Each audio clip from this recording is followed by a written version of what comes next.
Salut à tous, je suis ravie de vous retrouver aujourd'hui afin de vous présenter les sorties livresques du mois de décembre.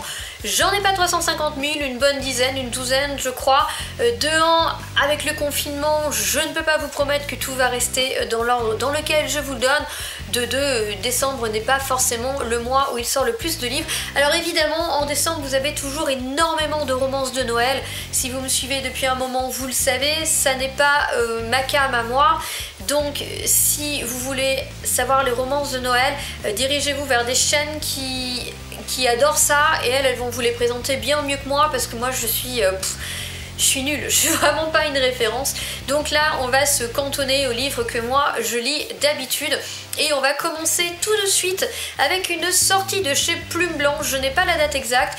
Booknode met le 1er décembre, mais sur leur site, il n'y a pas trop de date. Donc je vous la mets au 1er décembre. Il s'agit de Passer la nuit par Bastienne Géré. Je voudrais bien vous dire de quoi ça parle, mais je n'ai que la 4e de couverture qui est très succincte. Donc je me propose de vous la lire et vous ferez votre propre avis. C'est Plume Blanche, c'est de l'imaginaire et en général, c'est une maison d'édition qui ne me déçoit pas. C'est pour ça que je vous la note ici. L'emprise de la nuit sur le monde s'accroît. L'emprise de la nuit sur le monde effraie, l'emprise de la nuit sur le monde corrompt. Face au chaos qui avance et aux jours raccourcis par l'hiver, Raven parcourt le monde pour tenter de survivre. Lors de sa rencontre avec Shaya, une étrange et cruelle magicienne, sa vie bascule. Et si elle possédait le pouvoir de passer la nuit?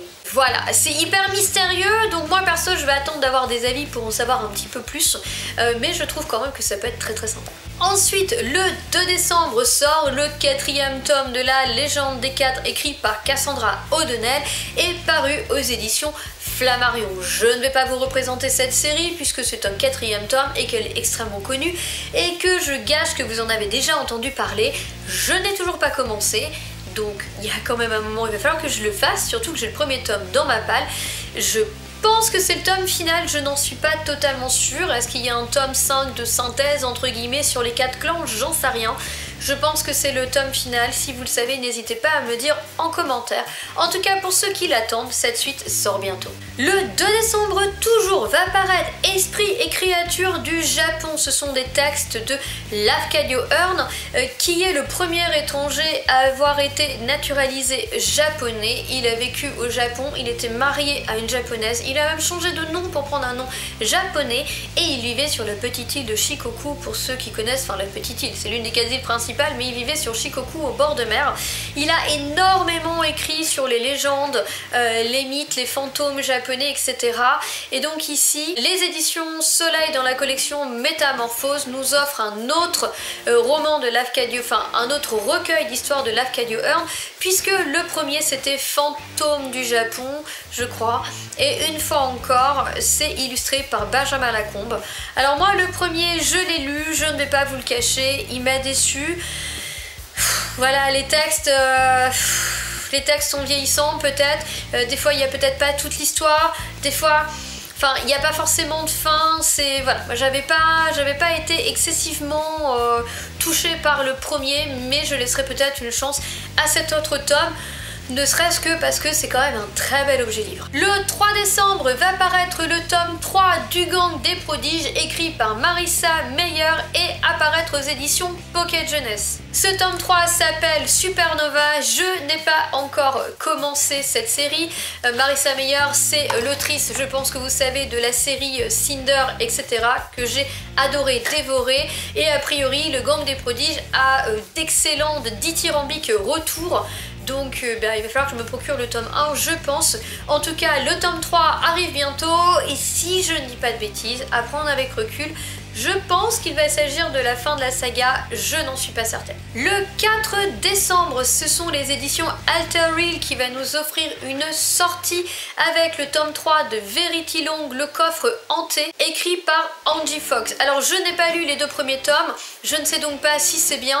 En fait, j'ai vu ce 3e tome et je me suis dit que ça pourrait être une série à découvrir, donc j'ai décidé de la partager avec vous. Ici, nous allons rencontrer une jeune femme du nom de Verity qui va, je ne sais pas trop comment, se retrouver avec la capacité de voir et de parler aux fantômes. Sa vie est un petit peu bancale et elle va le devenir encore un peu plus quand son beau-frère, en tout cas le frère de son ex, Ellis Weidel, va venir la voir pour lui proposer un job très spécial. Et comme Verity a vraiment besoin d'argent, même si elle ne peut pas blairer ce mec et que c'est réciproque, elle va devoir accepter. A priori, Ellis, donc le beau-frère en question, possède une magnifique propriété mais qui est hantée par des habitants du quartier. Sauf que certains d'entre eux vont se révéler de plus en plus agités, de plus en plus destructeurs, et du coup Ellis voudrait que Verity mette fin à cette espèce de chaos qui s'installe peu à peu dans sa maison. Voilà, je pense qu'elle va devoir mener une enquête, etc. Ça peut être très sympathique. Si vous avez déjà lu le tome 1, je suis preneuse pour voir ce qu'il en est. En tout cas, c'est une nouvelle série d'urban fantasy que j'avais envie de noter. Le 4 toujours va paraître chez ActuSF, Zombies morts et vivants par Zariel. Je ne sais pas exactement, je pense qu'il y a des illustrations, on y parle zombie, mais ça reste très... voilà, roman graphique. Enfin, c'est marqué sur la fiche du livre, hein, comme le port-salut c'est écrit dessus, donc c'est bien un roman graphique. Je les regarde faire depuis ma fenêtre, ils sont là, tout près. Ils errent dans les rues pour débusquer les derniers survivants, mais le monde a-t-il finalement vraiment changé? C'est une histoire de zombies, on nous en dit pas trop, mais après tout, une histoire de zombies, a-t-on vraiment besoin d'en savoir beaucoup avant de se lancer dedans? Ensuite, toujours le 4, un roman qui me semble auto-édité, mais sincèrement, il a l'air génial. Il s'agit de Archibald Twitter, Archéomage, livre 1, Les mystères de Paris, par Marine Métivier. Et il a l'air auto-édité, mais il y a un travail sur la couverture qui, pour une auto-édition, est assez fabuleuse. Donc c'est peut-être moi qui me fourvoie, il y a peut-être une maison d'édition derrière, je ne sais pas. Dans tous les cas, j'aime beaucoup la couverture. Ici, nous sommes en janvier 1910 et nous allons justement suivre le personnage d'Archibald, qui est un archéomage en quête d'artefacts magiques pour le compte de l'Institut des sciences et des arts magiques de Londres, je crois. Sauf que Archibald va devoir se rendre à Paris puisque l'un de ses très vieux amis est décédé, et lorsqu'il va se rendre sur place, il va se rendre compte que sa mort n'est absolument pas naturelle et qu'elle serait liée à l'une des plus grandes découvertes archéomagiques de tous les temps. Voilà, je sais pas, ça peut être super sympa, ça a l'air d'être un petit peu dans le steampunk et tout, la couverture était belle, et si jamais c'est une petite maison d'édition ou un truc comme ça, et bah autant que je vous le partage, autant que j'en parle, parce que du coup c'est pas vraiment le genre de bouquin qui aura une grosse pub. Sauf que je vous ai dit le 4, mais c'est le 7 décembre. Je ne sais plus lire, j'écris tellement mal que je ne sais plus lire. Le deuxième point qui m'ennuie un peu, c'est que pour le moment je n'ai trouvé qu'une sortie numérique, je n'ai pas trouvé de sortie papier, donc ce sera à suivre.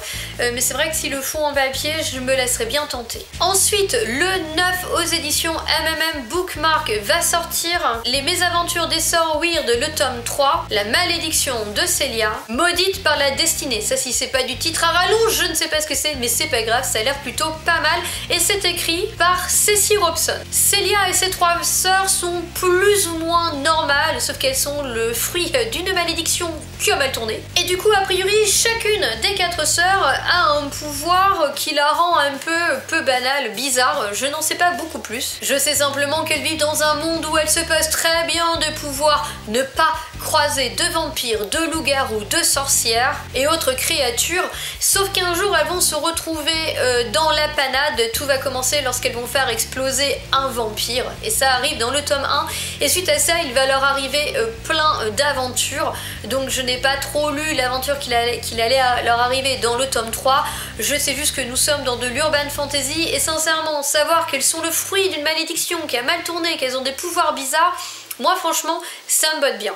Si certains d'entre vous l'ont lu, le tome 1 ou le tome 2, ou les 2 premiers tomes, pardon, n'hésitez pas à me dire ce que vous en pensez en commentaire, je suis ma foi très curieuse. Ensuite, le 10, ce sont les éditions Inceptio qui vont nous offrir une nouvelle sortie avec Surnaturel, le tome 2, Transformation, et ici il s'agit de la partie 1, puisqu'en fait chaque tomaison est elle-même sous-divisée en parties.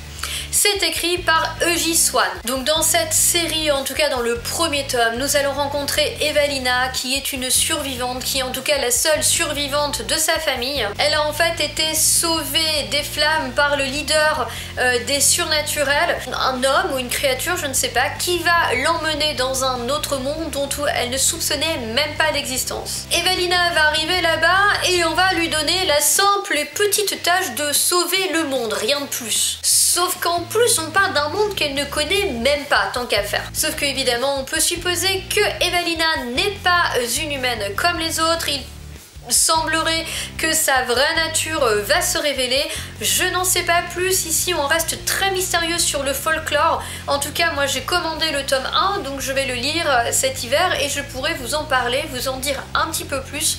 Mais c'est une sortie qui m'intrigue énormément. Le 14 va sortir le deuxième tome de Fallen Academy, deuxième année, écrit par Leah Stone et là aussi paru aux éditions MMM Bookmark dans la collection Teen Spirit. Donc je vous avais présenté il n'y a pas si longtemps le résumé du tome 1 où on va rencontrer une petite nana dont j'ai oublié le nom qui vit sur une terre où après que les anges et les démons s'y soient affrontés, chaque humain naît en fait avec une espèce de don, soit démoniaque, soit angélique, et donc on va suivre une jeune fille qui est persuadée de voir pousser dans son dos des ailes blanches immaculées puisque elle s'imagine avoir une vie parfaite, sauf que pas de bol pour elle, elle va se retrouver avec des ailes noires. Il va donc falloir qu'elle intègre la Tainted Academy pour les anges déchus, sauf qu'à priori, un ange déchu va faire des pieds et des mains afin qu'elle intègre la prestigieuse Fallen Academy. Je n'en sais pas plus,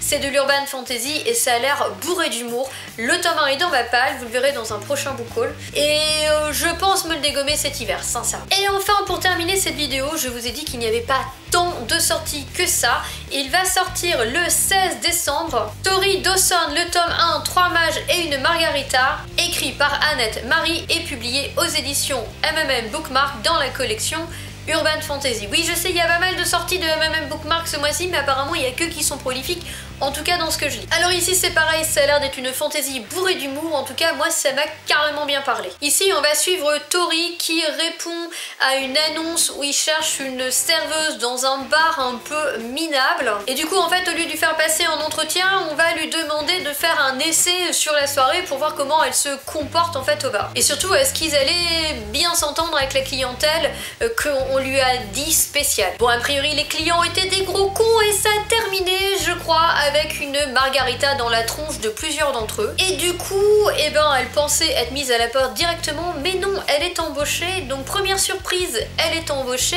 Deuxième surprise, les 3 personnes sur qui elle a balancé sa margarita se trouvent être des mages. Du coup, Tori se dit que soit la guilde des mages a vraiment besoin de quelqu'un à la langue bien pendue, soit absolument personne ne veut de ce job et que de toutes les manières, ils ont décidé de prendre la première qui passait. Et de toutes les manières, et ben comme elle est fauchée, qu'elle a besoin d'argent, elle va accepter le job parce que finalement elle a pas tellement de choix. Et on vous dit un concentré d'humour et de sarcasme dans un univers d'urban fantasy au rythme détonnant. Et si Tori n'a aucun problème à se mettre dans la merde à chaque fois, il s'agit d'une nouvelle aventure à chaque tome, pas de fin ouverte, pas de frustration, que du plaisir. Moi je dis, si ça vend pas du rêve, je sais pas ce que c'est. En tout cas, c'est, je pense, l'une des parutions ce mois-ci à laquelle j'accroche le plus. Et bien voilà les amis, j'en ai terminé avec ces nouvelles sorties livresques. Il y en a pas énormément ce mois-ci, mais il y en a quand même plusieurs qui me font de l'œil. N'hésitez pas à me dire si vous avez repéré d'autres sorties que j'aurais manquées, et n'hésitez pas à me dire si certaines des sorties que j'ai mentionnées vous plaisent. À toutes et à tous, je vous souhaite d'excellentes lectures, une belle journée, je vous dis à bientôt. Ciao, bye.